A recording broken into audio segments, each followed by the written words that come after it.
Okay, guys. So here we go. Bay of Pigs invasion continued.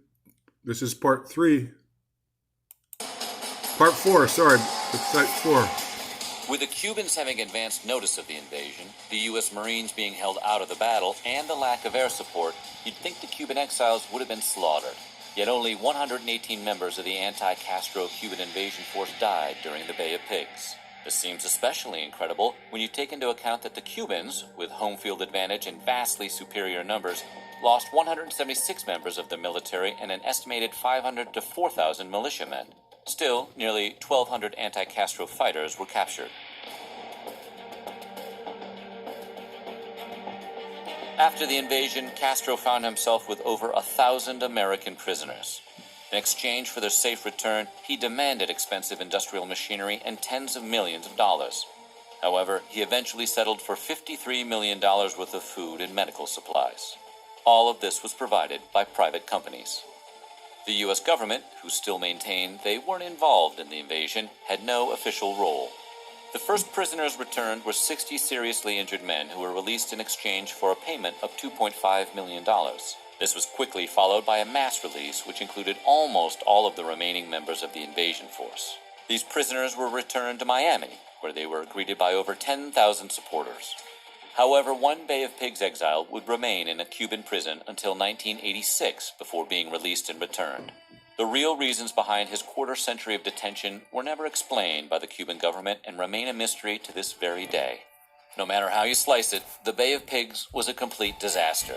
It embarrassed the United States and emboldened their enemies, bringing the world closer to the brink of nuclear catastrophe. The Cold War lasted for decades, and while it did eventually come to an end, it's hard not to wonder what history would look like if the Bay of Pigs invasion hadn't been such a half-assed show. I'm glad they beat Do you think that. a successful Bay of Pigs invasion might have changed? I'm glad they beat that. All right, Jazzy, here you go. Jasmine's here. Just had breakfast. It'll probably be a lot better with Jasmine here, and thank you. Okay, now are you able to see this, or do we need some light, Jazzy? I'm able to see it, but maybe we should have A little more light on it? this above light thing. Yeah, it's better. Okay. So next, the Berlin Wall is built. Okay? Remember, like we said yesterday, guys, Berlin is in Eastern Germany. Western Germany, Eastern Germany, communist, capitalist, democracy. Berlin is in our enemy's territory, but we got West Berlin, where our grandma and grandpa might live, in the enemy's territory, right? Remember, that's why Stalin had the blockade and we had the airlift to help them out. So the Berlin Wall is built. Berlin Wall was built to separate East Berlin from West Berlin. So why do you think a wall would be built? Let's go with Bo. Thank you for raising your hand, Bo. Let me just say this, Bo. Do you think the communists were trying to escape into West Berlin, or you think the West Berliners were trying to escape into East Berlin? Very leading question there, Chris. Correct, Bo. Yes. The economy was not as good in East Berlin. Let's face it, if you looked at communist countries back then, Jasmine will talk about it later, the economy is not as good, they don't have as many things. So these Eastern Berlin communists, even though they probably didn't want to be communists, were escaping hundreds and hundreds every day into West Berlin, wanting to work there, wanting to live there. Who do you think that makes that look bad? It makes communism look bad. Why am I talking like this? I don't know. It makes communism look bad. It makes communism look bad, right? If people are trying to escape from where you are. So they wake up, and next thing you know, barbed wire. Excuse me, I have to get to my job. No, you don't. Yeah, no, I work in West Berlin. Not anymore. What? We're building a wall to separate. So remember, that says a lot about communism, if a lot of people are trying to escape from it. Okay, that's why the Berlin Wall was built. Okay, so put that down here. Why? Because East Berliners were escaping into West Berlin, and it was making communism and the Soviet Union look really bad. Okay? It was a symbol of the Cold War. It's no coincidence that the same year that finally, when the Berlin Wall fell, the Cold War ended and the Soviet Union fell. So keep that in mind for later. Okay? Put that for the times two here.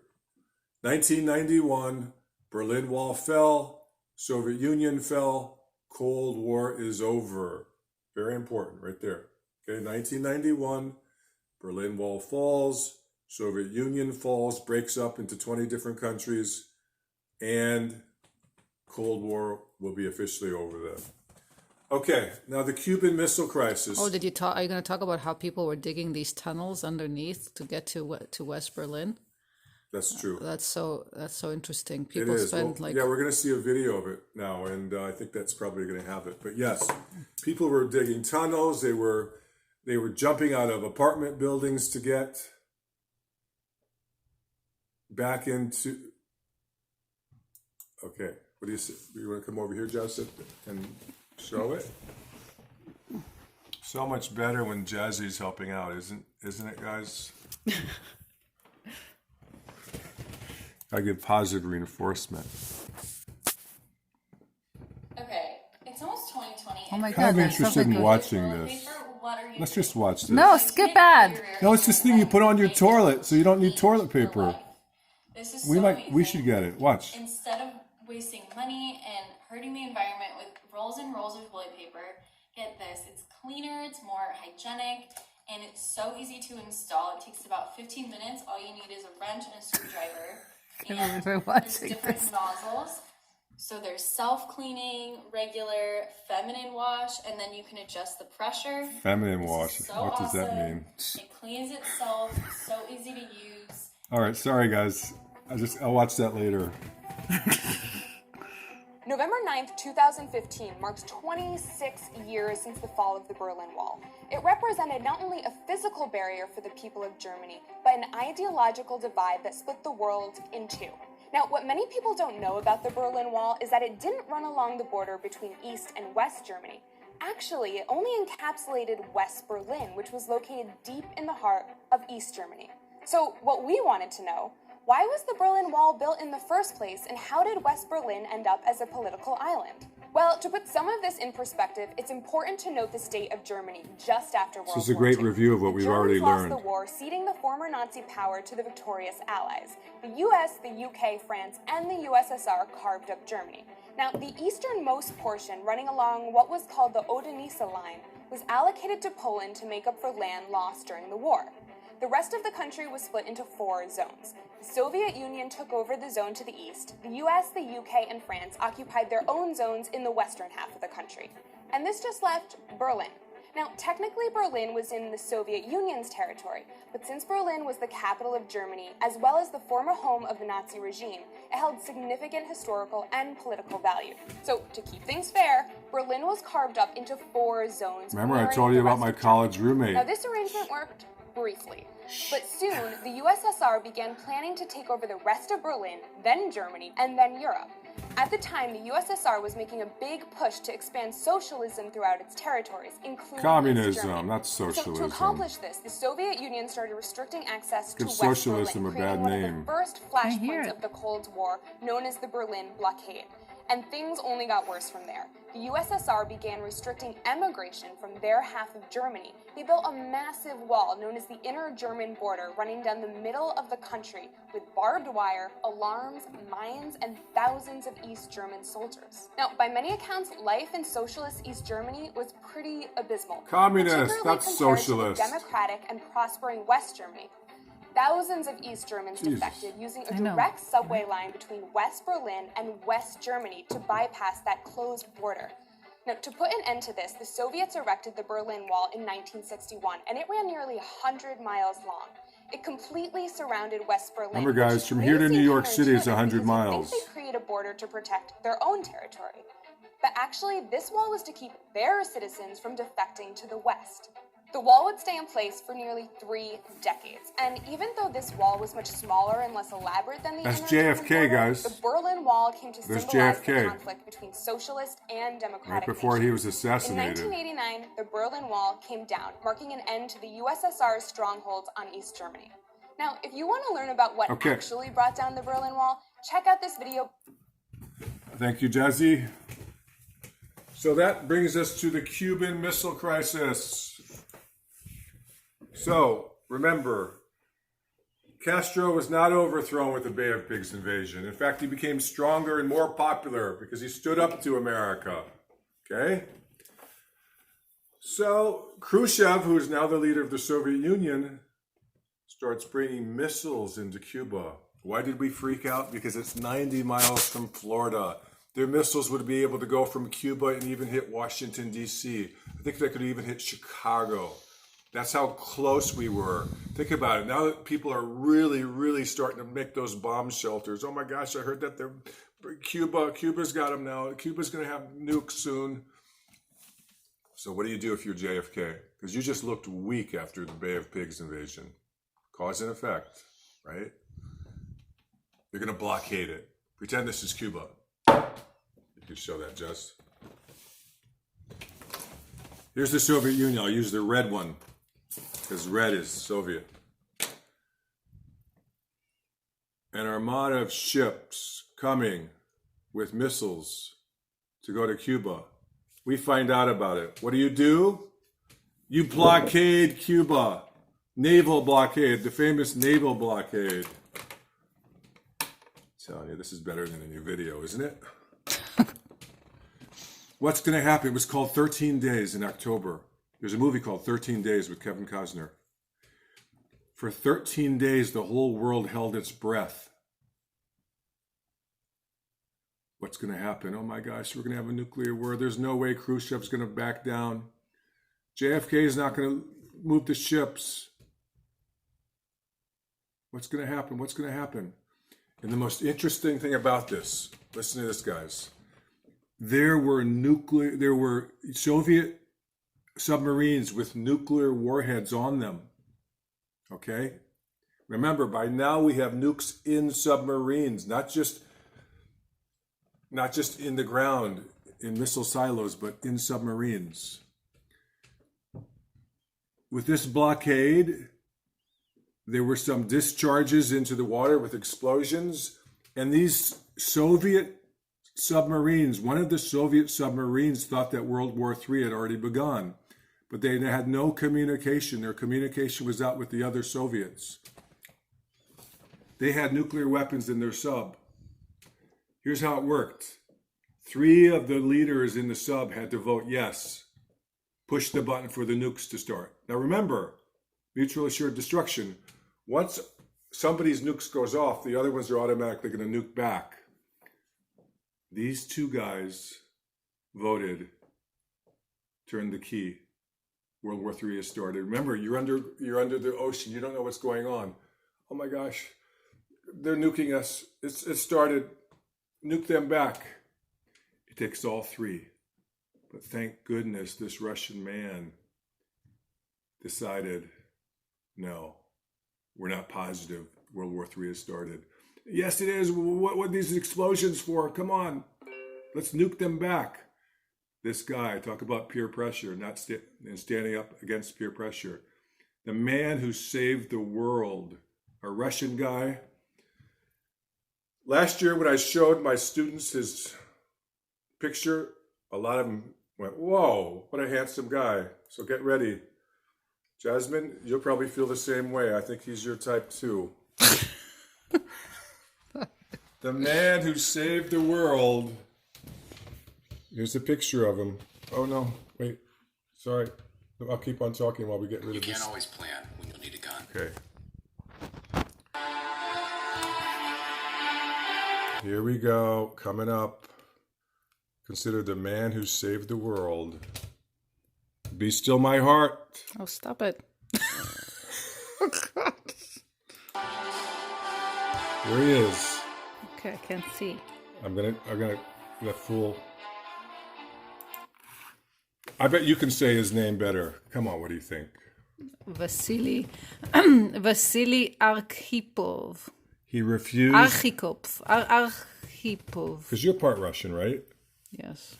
His name, he refused to authorize the use of a nuclear weapon. This guy right here probably saved World War III from happening because the other two on the submarine wanted to press the button for the nukes, and he refused to. Okay? He's attractive. I'm sorry, what did you say? I said he is attractive. Last year, a lot of my students, they were, oh my gosh. Okay, so back to this. Young also. You're right, he is kind of young. Aren't we all? No. Here we are. Khrushchev, who's now the leader of the Soviet Union, he's not on the ship, but he's controlling it. In fact, things were so bad, guys, that they had a red phone in the White House. All you had to do was go like this and went straight to Khrushchev. Khrushchev had a phone, went straight to JFK. That's how bad things were in the Cold War. A phone, you didn't even ask, excuse me, could I call Khrushchev? And no, you just, what the hell are you doing? You know, they want to be able to talk right back and forth. It's called the famous red phone. So I'm sure they were on the red phone. In fact, I know they were discussing. What do you mean, back and Khrushchev and JFK were on the red phone? Yes, they were discussing. They were negotiating with each other during this. What's going to happen? The whole world. Miami's highways were just like a parking lot. Everyone was trying to get the heck out of Miami. Florida, everyone was trying to get out of Florida because they thought they were going to be nuked. Khrushchev blinked. He turned around. No nuclear war, no World War III. And secretly what they did, the deal was, Khrushchev, no Americans knew that we had just recently put nuclear weapons in Turkey, which is very close to the Soviet Union. If you look at a map, Turkey is like right there, the Soviet Union. We'll go ahead and move our nukes from Cuba if you move yours from Turkey. We don't have, yes you do. We know you've got secret nukes in Turkey. Okay. We'll take our nukes out of Turkey if you take your nukes out of Cuba. Deal. The famous Cuban Missile Crisis. Okay? So they did make a deal and they took their weapons out of Turkey. USSR withdraws nukes. I think the task says nuclear missiles. We'll say nukes from Cuba. And America withdrew from Turkey? Is that what you're saying? Turkey, yes. Okay. Why? I didn't say that? No, I'm just clarifying. Okay, because I thought I said it pretty clearly, but I'm glad you're asking. Talk about the man who saved the world. I'll leave it up to you if you say the handsome man or not. Vasily. But you don't have to say that so happily, Vasily. If you dream tonight, Vasily. Shut up. Shut up. Okay. Inappropriate.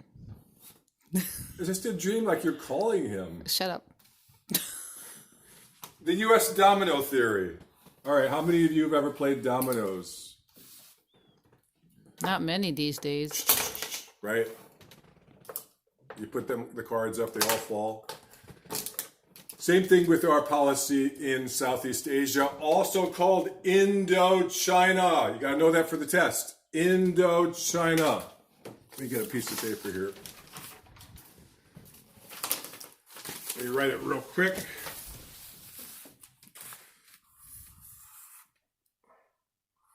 What's that?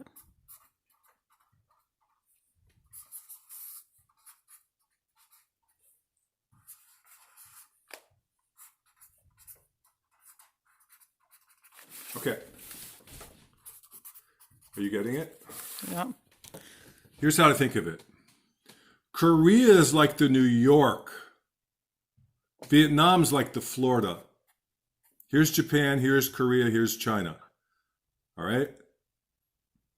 So China, when we fought the Korean War, remember the 38th parallel, that's the parallel line, the latitude line on the map. So Vietnam, Southeast Asia is also called Indochina. All right? Indochina. We've got Laos, Cambodia, all these other countries down here next to it. Cambodians. So the domino theory was, we better stop the spread of communism from, here's North Vietnam. It's a lot like Korea.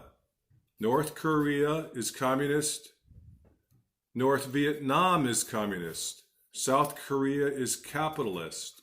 Democracy, you could say. I wouldn't say so much democracy there, but not communist.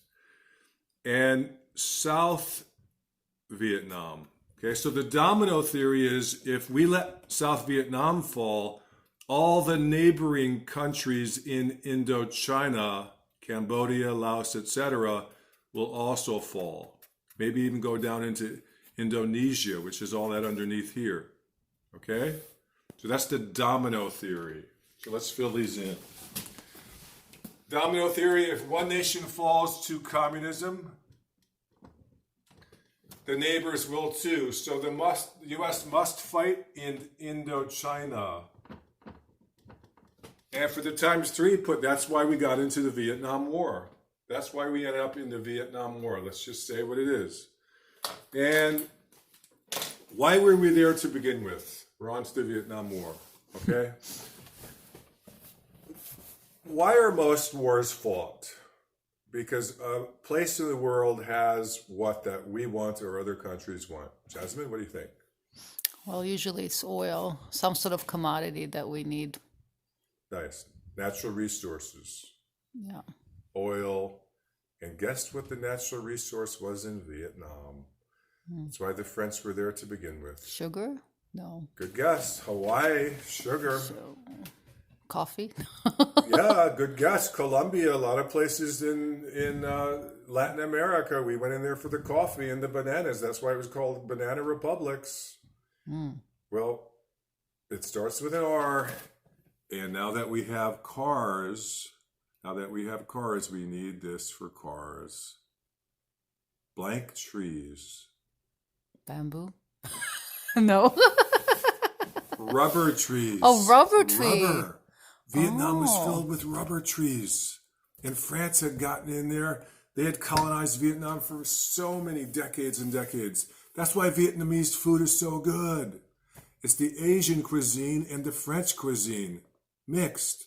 Vietnam, that French culture, that French, probably just putting stacks and stacks of butter in their food, basically. You would know better than I. When you say that French food is so good, I think they added dairy. I mean, Vietnamese food is still very Asian. Right, There's just some dairy added to it. There's dairy added to it. So here's the deal. After World War II, France is like this. Oh, thank you, United States. Thank you for helping us beat Hitler. What would we do without you, United States? Well, what? The Vietnamese... Oh. You only have a minute more for the drama. Okay, so we're going to start a new one. We're going to start a new one because I don't want to rush through the Vietnam War. This is our last... Yeah, we can do the Vietnam War in a minute. No, we definitely can't. Okay, so we'll stop it here, and then we'll see you at part 5, which will be our last one, probably be about 10, 15 minutes. Thanks for watching, everybody. Take good notes. Bye. Bye.